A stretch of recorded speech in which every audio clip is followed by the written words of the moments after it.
नमस्कार, आप देख रहे हैं हार्ट ऑफ भारत। मैं हूं दिवाकर विक्रम सिंह।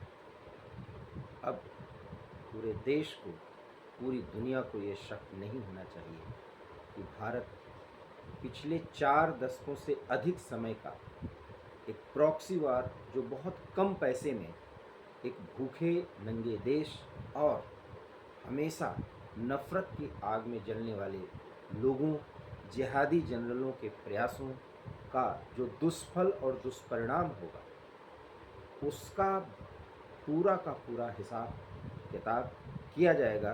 वो भी जो जिहादी कहते हैं कि ये सब कुछ वो करेंगे या उनमें करने की हिम्मत नहीं, जिन्हें वो बहुत ही नीचे नज़र से क्या कहते हैं आपको पता है?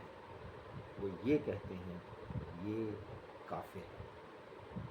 काफिरों का बदला पहली बार आतंकिस्तान देखेगा और ये बदला पूरी तरीके से अपने वजूद को बचाने के लिए है।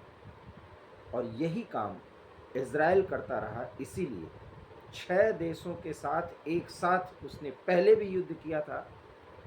50 और 60 के दशक की बात अगर याद करिए, और इस बार भी 7 अक्टूबर को जब उसके क्षेत्र में आतंकियों ने ईरान के उकसावे में जो कार्रवाई की, आज गज़ा पट्टी, लेबनान, ईरान की क्या स्थिति इज़राइल ने बना दी है, वो आप समझ सकते हैं। क्यों?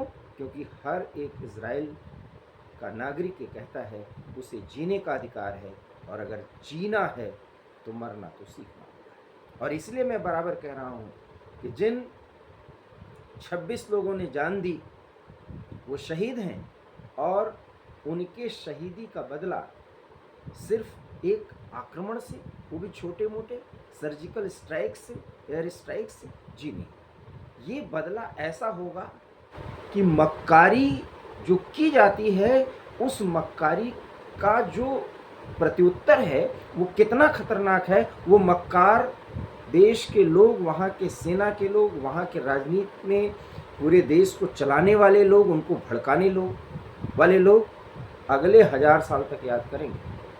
क्योंकि 1000 साल तक घास की रोटी खा करके, परमाणु बम बना करके काफिरों को मारने का मंसूबा पालने वालों को अब इसका बदला कैसे लिया जाएगा पता चल जाएगा। और इसीलिए आसिम मुनीर भी परेशान है, क्योंकि जिहादी तो सोचते हैं ना कि आप इतने लोगों को मार दीजिए, उकसाने में भारत ऐसा करेगा, और उसके बाद फिर भारत के खिलाफ प्रोपेगेंडा करिए।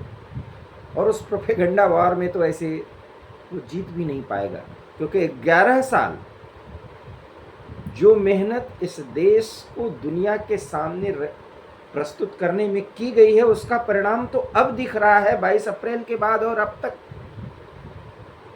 दुनिया का हर एक देश ये कह रहा है कि भारत को आतंकवाद को खत्म करने का पूरा अधिकार है। बात पहले भी की जाती थी, लेकिन 2014 के बाद उत्तर का जो नमूना पेश किया गया है, इस बार पेशगी कुछ अलग होगी। और इसलिए मैं बार बार कह रहा हूँ कि इस युद्ध की तारीख जो पहले बहुत जल्दी जल्दी लोग बताते थे, और उसमें हमारे राष्ट्रवादी भाई विश्लेषक भी ये गलती कर जा रहे थे, उन्हें ये दिखाना होगा कि हम सब्र भी कर रहे हैं और मन में ये बिठा चुके हैं कि हमें करना क्या है। इसलिए देश के रक्षा मंत्री राजनाथ सिंह ने जो कहा, वो सिर्फ देशवासियों के संदर्भ में ही नहीं कहा कि जो आप चाहते हैं वही होगा।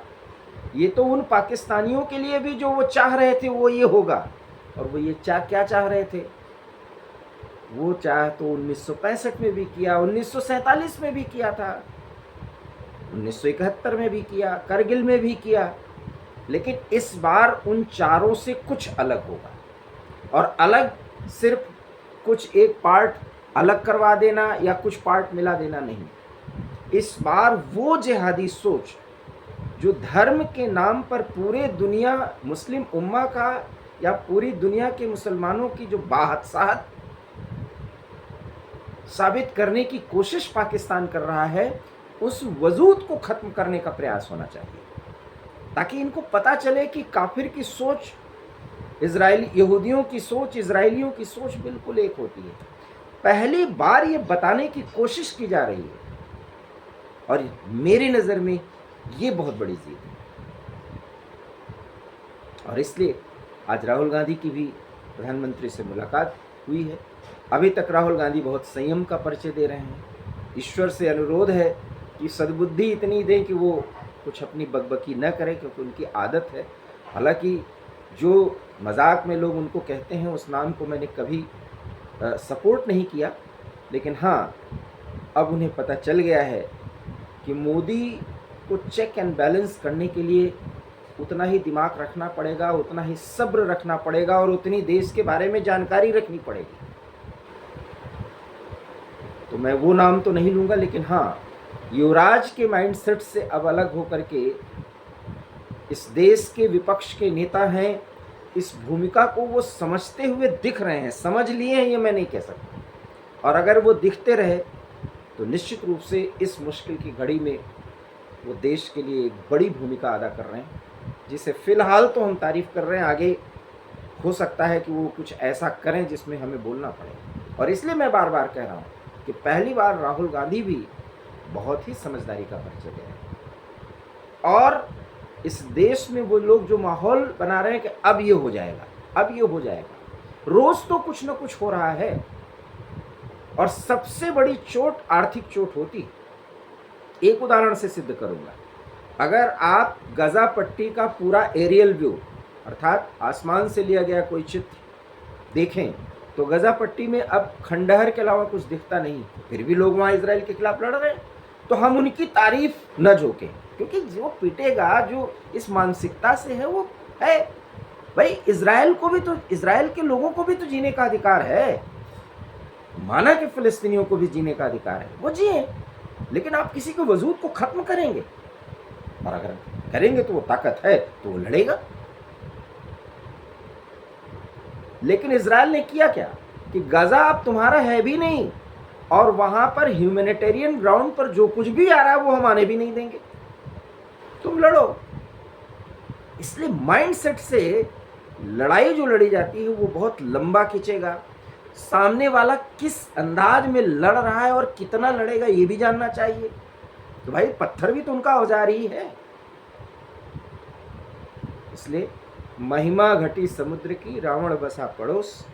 और अब प्लीज ये याद रखिए, बात सिर्फ 2.5 मोर्चे की लड़ाई की नहीं, 2.25 मोर्चे की लड़ाई हो चुकी है। और ये कब 3 मोर्चे की लड़ाई हो जाए ये कहा नहीं जा सकता। क्यों?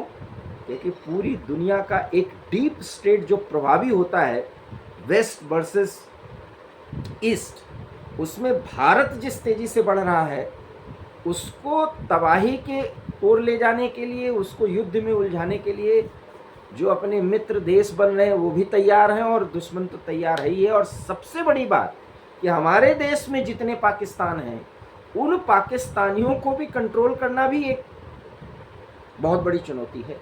और इसलिए प्रतिदिन सीसीएस नुमा बैठक या उससे महत्वपूर्ण बैठक, सुरक्षा सलाहकार के साथ बैठक, विपक्ष के नेता के साथ बैठक, कैबिनेट कमेटी के अन्य और महत्वपूर्ण जितने भी ब्लॉक्स हैं उनके साथ बैठक, दुनिया के तमाम देशों के साथ कूटनीतिक संबंधों के तहत हमारे विदेश मंत्रालय और विदेश मंत्री के तरफ से बैठक, रक्षा मंत्रालय की तरफ से बैठक। इन बैठकों का मतलब यही है कि इस देश का मूड मोदी सरकार के हर एक व्यक्ति ने भांप लिया है। क्योंकि फाइनल हिसाब चाहे जितने दिन में किया जाए, लेकिन अब काफिरों को हिसाब चाहिए, हिसाब, ताकि काफिर कह के अल्लाह अकबर के नारे लगाने वाले ये याद रखें कि मिडिल ईस्ट में उनको धर्म के नाम पर उनके उन्माद को दबाने वाला अगर कोई वहाँ पर है, तो इंडियन सब कॉन्टिनेंट में भी काफिर अपना बदला लेना जानते हैं। बात सिर्फ यही इतनी है। अगर आपको ये बात अच्छी लगे तो इसे शेयर करिए, वीडियो को लाइक करिए, और प्लीज़ कमेंट करिए। नहीं मन हो तो कुछ मत करिए, लेकिन सुनिएगा, विचार जरूर करिएगा। बहुत बहुत धन्यवाद। नमस्कार।